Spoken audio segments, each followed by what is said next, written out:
Tetapi sebelum kita ke informasi inspiratif tadi pemirsa, sekarang kita mau hadirkan kabar membanggakan dari dunia pendidikan yang berhasil ditorehkan pelajar Indonesia.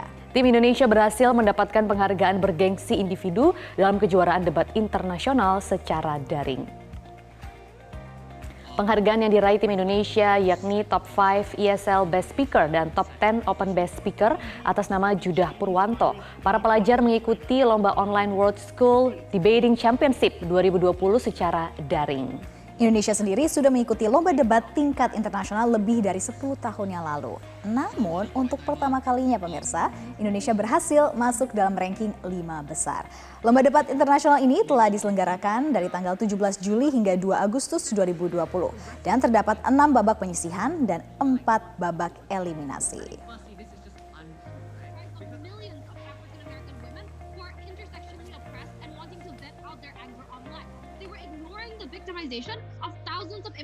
Luar biasa, memang meski di tengah pandemi tidak menyurutkan semangat pelajar-pelajar ini untuk mengharumkan nama bangsa di kancah dunia. Kita akan ajak Anda berbincang dengan salah satu pemenang Top 5 ESL Best Speaker dan Top 10 Open Best Speaker, Judah Purwanto yang sudah bergabung melalui sambungan Skype. Selamat pagi Judah. Selamat pagi. Ikut bangga dan selamat ya akan prestasi kamu ini. Nah itu bisa diceritakan nggak sih bagaimana lombanya, apalagi kan ini lagi di tengah pandemi?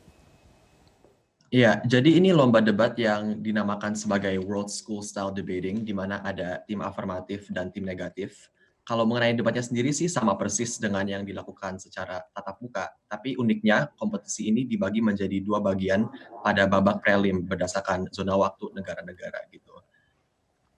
Oke, nah biasanya kalau saya ingat dulu juga kalau lihat lomba-lomba debat itu kan ada gesture, ada mimik gitu ya yang harus bermain di situ. Susah nggak sih kamu melakukannya kalau selama daring ini?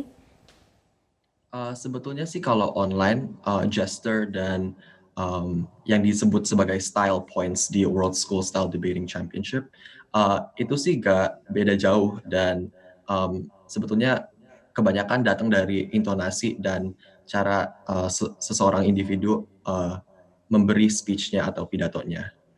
Oke, untuk preparationnya sendiri nih Judah, ini berapa lama sih dan ada nggak ini shifting? Mungkin dari awal ini teman-teman pasti persiapannya sudah lama, yang tadinya mungkin mau ketemu secara langsung harus online, itu ada nggak perbedaan preparationnya sendiri?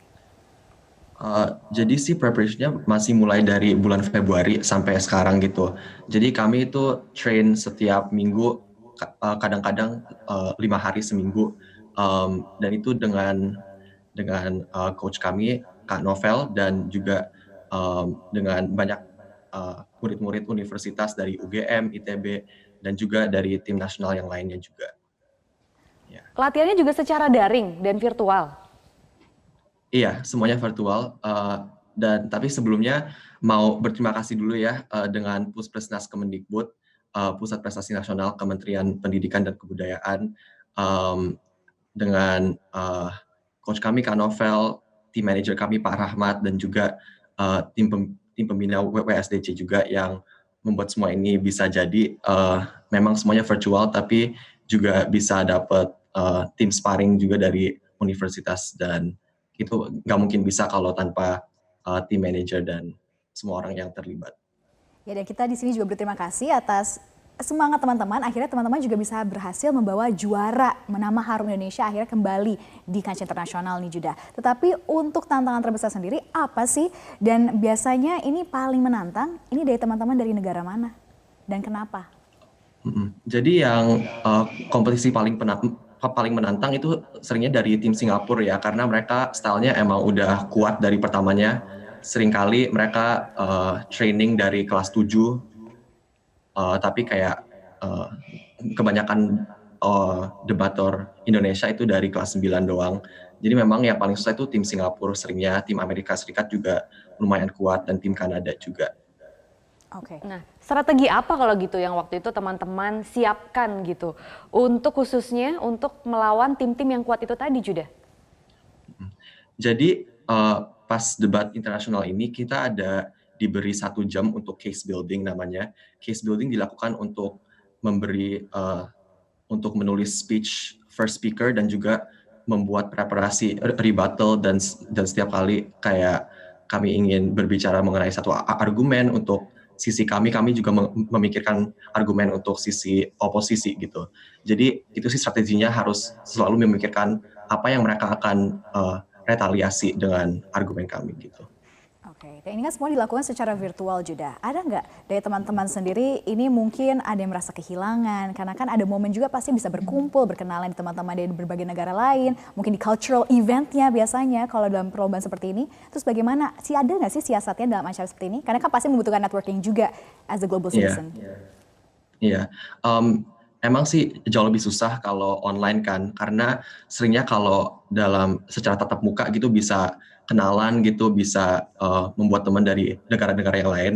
Tapi sebetulnya banyak banget murid-murid yang juga ingin kenalan. Jadi sebetulnya kita bisa chatting pas judge-nya deliberation gitu, pas outside the chamber juga kita bisa chatting melalui Facebook. Jadi masih sih kenalan dengan berbagai debater dari negara yang lain. Jadi masih bisa networking, masih bisa membuat teman gitu. Yeah. Dikit Juda, next-nya ke depannya mau ikut perlombaan apa lagi nih? Sekarang sih masih belum mikirin yang di depannya, tapi kalau tetap berdebat nanti di university, mungkin join WUDC, World Universities Debating Championship. Oke, dan all the best of luck for you Juda, dan salam buat teman-temannya semua ya. Terima kasih sudah bergabung bersama kami. Selamat pagi Indonesia. Jangan lupa untuk subscribe YouTube channel Metro TV News dan nyalakan notifikasinya.